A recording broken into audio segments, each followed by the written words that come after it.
Israel Gaza की जंग के बाद एक सवाल बार बार आ रहा है कि यहूदियों की संख्या दूसरे धर्मों के तुलना में मानने वालों की तुलना में काफ़ी कम है। बावजूद इसके कैसे यहूदी अपने आप को इतने ताकतवर स्थिति में रखे हुए हैं, इसका जवाब जानने की खोज में जब हम गए तो पता चला कि दुनिया में कई ऐसे जाने माने चेहरे हैं जो कि यहूदी हैं और आर्थिक व सैन्य दृष्टिकोण से काफ़ी अहम पदों को संभाल रहे हैं। गौर करने वाली बात है कि इनमें से बहुत कम ही ऐसे हैं जो इजराइल के नागरिक हैं। कई संस्थानों के मालिक भी हैं, उन्हें चला रहे हैं, तो कोई दुनिया के अहम संस्थानों के सर्वोच्च पदों पर हैं। एक यहूदी तो ऐसा है जो एक देश का मुखिया भी है।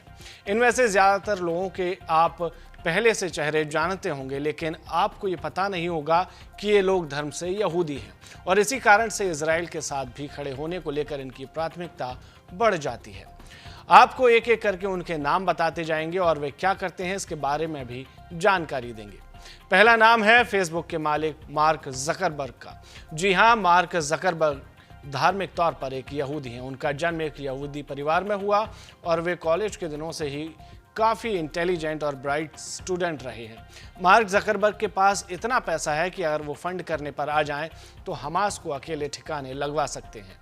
दूसरा नाम है स्टान ली का। स्टान ली वही आदमी ही हैं, वही शख्स हैं जो कि मालिक हैं मार्वल कॉमिक्स के मालिक, और इन्होंने Doctor Strange, X Men, Captain America और स्पाइडरमैन जैसे किरदारों की खोज की है। ये सब किरदार उनके दिमाग की ही उपज है। अगला नाम है बेन बर्नानके का। बेन यूएस फेडरल रिजर्व के चेयरमैन हैं। जिन लोगों को यूएस फेडरल रिजर्व समझ नहीं आया वो ऐसे समझे जैसे भारत में रिजर्व बैंक ऑफ इंडिया है, वैसे ही अमेरिका में यूएस फेडरल रिजर्व है। ओबामा की सरकार में इनकी गिनती टॉप पावरफुल लोगों में होती थी। तब अमेरिका के सभी बैंकों में क्या होगा यही आदमी तय करता था। तो जो आदमी इसका चेयरमैन होगा यानी कि यूएस फेडरल रिजर्व का, वह कितना ताकतवर होगा इसका अंदाजा आप लगा सकते हैं। अगला नाम है राहम इमैनुअल का। इमैनुअल व्हाइट हाउस के चीफ ऑफ स्टाफ रहे हैं, यानी कि व्हाइट हाउस के कामकाजों का प्रमुख, वो व्यक्ति जो व्हाइट हाउस के कामों में सबसे ऊपर होता है। व्हाइट हाउस के सभी फैसलों में इमैनुअल की भूमिका रहती है। फिलहाल वे जापान में यूएस के एम्बेसडर हैं। अगला नाम है शाई अगासी। शाई बेटर प्लेस के मालिक हैं। पिछले साल की टाइम्स मैगजीन के आंकड़ों के मुताबिक विश्व के 100 सबसे ज़्यादा इन्फ्लुएंशियल लोगों में इनकी गिनती होती थी।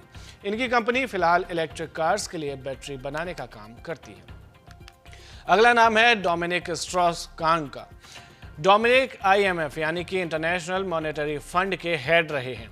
आईएमएफ आर्थिक मामलों में दुनिया की बड़ी संस्थाओं में से एक है और अपने सदस्य देशों की आर्थिक गतिविधि और उन्हें चलाने का काम करती है। फिलहाल डोमिनिक फ्रांस के वित्त मंत्री हैं, जैसे भारत में निर्मला सीतारमण। तो सोचिए ये शख्स कितना पावरफुल होगा जो विश्व को फ्रांस से दिए जाने वाले हथियारों की डील में सीधा सीधा शामिल है। अगला नाम है एलेक्स रॉड का।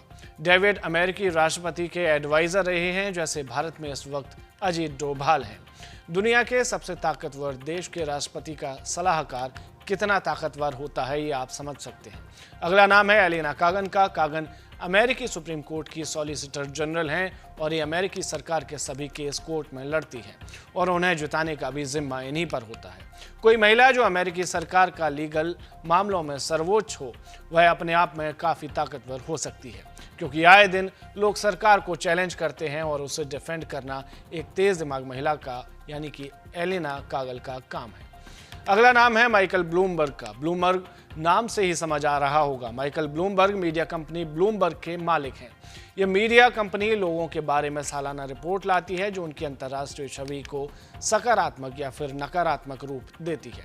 सीधे सीधे कहें तो ये आदमी किसी भी राष्ट्रीय अंतर्राष्ट्रीय नेता की छवि में काफ़ी दखल रखता है। अगला नाम है बर्नार्ड कोउचनर का। बर्नार्ड फ्रांस के विदेश मंत्री रहे हैं, जैसे कि इस वक्त हमारे देश के विदेश मंत्री एस जयशंकर हैं।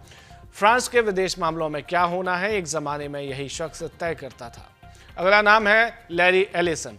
लैरी ओरेकल टेक्नोलॉजी के फाउंडर हैं और ये भी एक यहूदी हैं ओरेकल दुनिया की तमाम सरकारों के कामकाजों का ठेका अपने पास रखती है, यानी कि उनका आईटी डिपार्टमेंट संभालती है। इस कंपनी की वैल्यू भी कई हजार करोड़ है और ये दुनिया की बड़ी आईटी कंपनियों में से एक है। अगला नाम है जेफ जकरबर्ग का।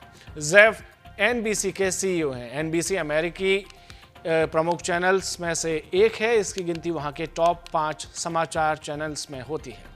अगला नाम आपको हैरान कर सकता है।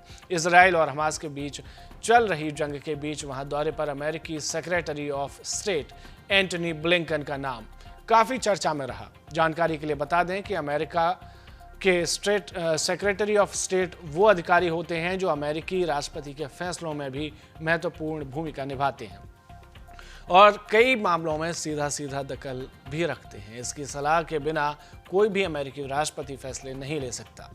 इस पद पर बने एंटनी ब्लिंकन भी एक यहूदी हैं, तो सोचिए उनके पास कितनी ताकत है। अमेरिकी राष्ट्रपति के अलावा वे इकलौते शख्स हैं जो इजराइल के दौरे पर गए थे। लिस्ट बड़ी लंबी है, लेकिन आखिरी नाम आपको बता देते हैं। रूस यूक्रेन युद्ध आपको याद होगा ही और उम्मीद है कि यूक्रेन के राष्ट्रपति वोलोदिमीर ज़ेलेंस्की के नाम से भी आप परिचित होंगे।